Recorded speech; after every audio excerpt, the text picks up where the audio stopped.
Welcome to এডুটেক্স Niranjan YouTube channel. যে সমস্ত প্রাথমিক বিদ্যালয়ের শিক্ষক শিক্ষিকারা আপার প্রাইমারিতে জয়েন করেছেন, জয়েন করার পর আপার প্রাইমারি যে বিদ্যালয়ে জয়েন করেছেন সেই বিদ্যালয় থেকে অ্যাপ্রুভাল করার পর অ্যাড নিউ এমপ্লয়ি করতে হয়, অর্থাৎ প্রোফাইল অ্যাড করতে হয়। প্রোফাইল অ্যাড করতে গিয়ে যেটা সমস্যা হচ্ছে, যারা প্রাইমারিতে চাকরি করতেন তারা যারা আপার প্রাইমারিতে চলে এসেছেন, আপার প্রাইমারিতে প্রোফাইল অ্যাড করতে গিয়ে যেটা সমস্যা হচ্ছে তার সমাধান কি সেই নিয়ে আজকের ভিডিও। সমস্যাটা হচ্ছে, যখন আপনি অ্যাড নিউ প্রোফাইল করতে যাচ্ছেন উচ্চশ্রী পোর্টাল থেকে, এটা আমার প্র্যাকটিক্যাল এক্সপিরিয়েন্স থেকে বলছি, আমি করেছি, তার জন্যই আমি এটা জানতে পেরেছি, তাই বিষয়টা আপনাদের কাছে শেয়ার করতে চাই। এই ধরনের সমস্যা তাদের প্রত্যেকেরই হবে। যখনই আপনি অ্যাড প্রোফাইল করতে যাবেন, ব্যাংক অ্যাকাউন্ট যখন ইনপুট করবেন, অথবা আধার কার্ড নাম্বার যখন ইনপুট করবেন, অথবা প্যান কার্ড নাম্বার যখন ইনপুট করবেন, তখন দেখবেন সাবমিট করার পর বা সেভ করার পর লাল কালি দিয়ে একটা লেখা আসবে, অ্যাকাউন্ট অলরেডি এক্সিস্ট। অর্থাৎ আপনার যে প্রাথমিক বিদ্যালয়ে যখন চাকরি করতেন তখন আপনার ISMS এ একটা অ্যাকাউন্ট ক্রিয়েট হয়েছিল, অ্যাড প্রোফাইল করা হয়েছিল এবং ISMS এর একটা আইডি পেয়েছিলেন। সেই আইডির সাথে আধার কার্ড, প্যান কার্ড এবং ব্যাংক অ্যাকাউন্ট কিন্তু লিঙ্ক হয়ে আছে। তার জন্যই এখন যখন আপনি ISMS পোর্টালের উৎসশ্রীতে গিয়ে অ্যাড নিউ এমপ্লয়ি করতে যাবেন, ওই প্যান কার্ড, ওই আধার কার্ড, ওই ব্যাংক অ্যাকাউন্ট দিয়ে, তাহলে কিন্তু অ্যাড নিউ প্রোফাইল সাকসেসফুল হবে না। তো সেই ক্ষেত্রে আপনাকে কি করতে হবে? সেই ক্ষেত্রে আপনাকে প্রাইমারি বোর্ড থেকে আপনার অ্যাকাউন্টটাকে ডিলিট করাতে হবে। প্রাইমারি বোর্ড থেকে ডিলিট যখনই হয়ে যাবে তখন আপনার এই সমস্যাটার সমাধান হয়ে যাবে। তো প্রাইমারি বোর্ডকে একটা চিঠি করতে হবে থ্রু প্রপার চ্যানেল। চিঠি করলে পরে তারা যদি ডিলিট করে দেয়, তখন আপার প্রাইমারি সেকশনে যে বিদ্যালয়ে জয়েন করেছেন সেই বিদ্যালয়ের HM বা TIC অ্যাড প্রোফাইল করে ফাইনালাইজ এর জন্য প্রেয়ার দিতে পারবেন। তো এটা একটা আমি স্যাম্পল দিচ্ছি চিঠিটা কি করে করবেন। তো প্রথমে লিখবেন টু দ্য চেয়ারম্যান DPSC। আমি এখানে আলিপুরদুয়ার লিখেছি, আপনাদের ক্ষেত্রে যে জেলা হবে সেই জেলা লিখবেন। Through proper channel. Through proper channel বলতে এটা কিন্তু SI কে জমা দিতে হবে। SI কে জমা দেওয়ার পর SI স্যারের ফরওয়ার্ডিং নিয়ে, অর্থাৎ SI স্যার এই চিঠিতে একটা সাইন করবে, সেটা আপনি হাতে হাতে নিয়ে এসে DPSC-তে জমা দিতে পারেন, অথবা SI স্যার বা ম্যাডাম যিনি আছেন তিনি যদি মনে করেন তিনি কাজটা করিয়ে দেবেন, তাহলে তার মাধ্যমে DPSC-তে যাবে। সাবজেক্টে কি লিখবো? Prayer for account delete from West Bengal board of primary education থেকে অ্যাকাউন্ট ডিলিট, এটা হচ্ছে subject. Sir madam, with due respect I would like to inform you that I had been appointed as an AT name of primary school. অর্থাৎ primary স্কুলে যখন join করেছিলেন সেই primary স্কুলের নামটা এখানে দেবেন, আন্ডার এখানে সার্কেলের নামটা দেবেন, আর কোন তারিখে জয়েন করেছিলেন অন ডেট DDMMYYY আছে, এই ডেটটা দেবেন। এখানে একটা কাল্পনিক ডেট আমি লিখেছি ব্র্যাকেটে, এটা কিন্তু লিখবেন না। ভাইট অ্যাপয়েন্টমেন্ট মেমো নাম্বার, প্রাইমারিতে যে অ্যাপয়েন্টমেন্ট পেয়েছিলেন তার একটা মেমো নাম্বার রয়েছে, সেটা দেবেন, ডেটটা দেবেন। এটা গেল আমার প্রাইমারি স্কুলে যে চাকরি করতেন তার ডিটেলসটা। তারপর you will be glad to know that I have been recommended by WBC SSC। Vide memo number, এখানে West Bengal board of central school service commission থেকে যে রিকমেন্ডেশন লেটারটা পেয়েছেন তার মেমো নাম্বারটা দেবেন এবং ডেটেড এখানে ডেটটা দেবেন।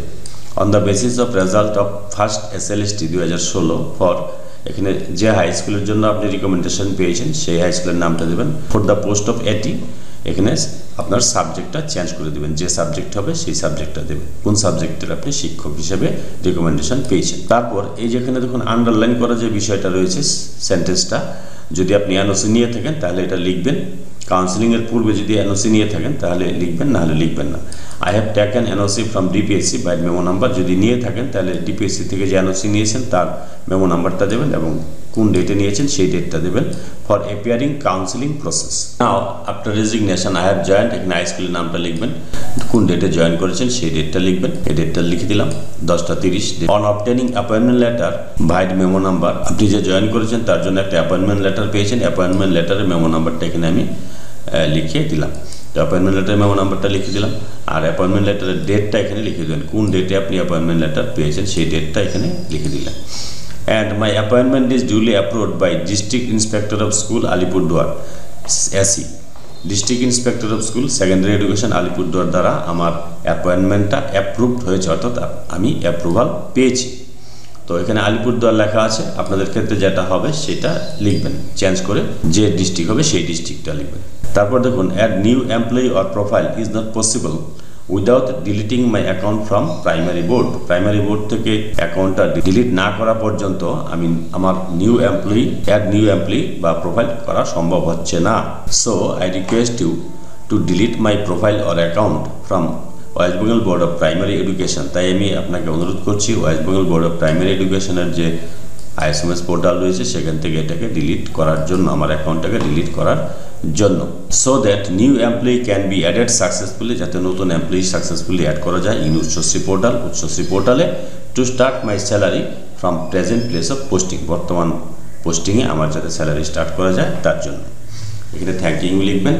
এনক্লোজার কী আপনাকে দিতে হবে এখানে দেখুন, photocopy of primary appointment letter. Primary স্কুলে যখন জয়েন করেছিলেন তখন একটা অ্যাপয়েন্টমেন্ট লেটার পেয়েছিলেন, সেটার ফটোকপি। তারপরে জয়েনিং রিপোর্ট দেবেন প্রাইমারি স্কুলের। তারপরে NOC সার্টিফিকেট, যে কাউন্সিলিংয়ের প্রসেসের পূর্বে যে NOC নিয়েছিলেন সেটা দেবেন। আপার প্রাইমারি রিকমেন্ডেশনটা দেবেন ফটোকপি সব। আপার প্রাইমারি অ্যাপয়েন্টমেন্ট লেটার এখানে দিয়ে দেবেন, আপার প্রাইমারি অ্যাপয়েন্টমেন্ট লেটারটা দেবেন। তারপর হচ্ছে আপনার রেজিগনেশন লেটার দিতে হবে ফটোকপি। তারপর আপার প্রাইমারি জয়েনিং রিপোর্ট। আর হচ্ছে অ্যাপ্রুভাল যদি হয়ে যায় আপনার হাই স্কুলে বা আপার প্রাইমারিতে, তাহলে এখানে 8 নম্বরে ফটোকপি অফ অ্যাপ্রুভাল লেটারটাও দিতে পারেন, এটা না দিলেও কোনো অসুবিধা নেই। তারপরে ইয়ার্স ফেইথফুলি লিখে এখানে এমপ্লয়ি সাইন করবে, এখানে প্লেস এবং ডেট লিখবে। আপনি 10 তারিখের পরে যদি জয়েন করেন এবং প্রাথমিক বিদ্যালয় থেকে যদি আপনার স্যালারি সাবমিট হয়ে যায়, সেই ক্ষেত্রে এই মাসের স্যালারিটা হওয়ার পর অর্থাৎ 31 তারিখের পরে আপনি কিন্তু এই চিঠিটা DPSCতে দেবেন। কারণ তারা যদি এখন আপনার স্যালারি প্রাইমারি বিদ্যালয় থেকে যদি স্যালারি করে ফেলে, তারপর যদি আপনার এখন এই অ্যাকাউন্টটা ডিলিট করে ফেলে, তাহলে প্রাইমারি বিদ্যালয়ের স্যালারিটা কিন্তু আপনার আটকে যেতে পারে। 10 তারিখের পরে যারা করবেন জয়েন, তাদের অ্যাপ্রুভাল যদি না হয়ে থাকে, তাহলে 10 তারিখের পরে যদি হয় তাদের ক্ষেত্রে স্যালারি আনলক না হলে এই মাসে আর স্যালারি করা যাবে না, ডিসেম্বর মাসে, তাহলে এরিয়ার হবে। আর 1 তারিখে আপনি বলবেন অ্যাকাউন্টটাকে ডিলিট করার জন্য। আর যদি আপনার প্রাইমারি বিদ্যালয় থেকে স্যালারি সাবমিট করে ফেলে ফুল মান্থের, সেই ক্ষেত্রে আপনি যদি এখানে ডিলিট করে দেন অ্যাকাউন্টটা, যদি DPSC থেকে স্যালারি করার পর ডিলিট করে দেন, তাহলে আপনার স্যালারিটা কিন্তু আটকে যেতে পারে, হ্যাং হয়ে যেতে পারে, পেন্ডিং থাকতে পারে। সেই জন্য আপনার প্রাইমারি বিদ্যালয়ের স্যালারিটা আপনার ক্রেডিট হওয়ার পর, অর্থাৎ 31 তারিখের পর, 31 তারিখের মধ্যে স্যালারি জেনারেলি হয়ে যায়, 31 তারিখের পর আপনি কিন্তু এটা ডিলিট করাবেন DPSC থেকে। এই হচ্ছে ভিডিওর মূল বিষয়।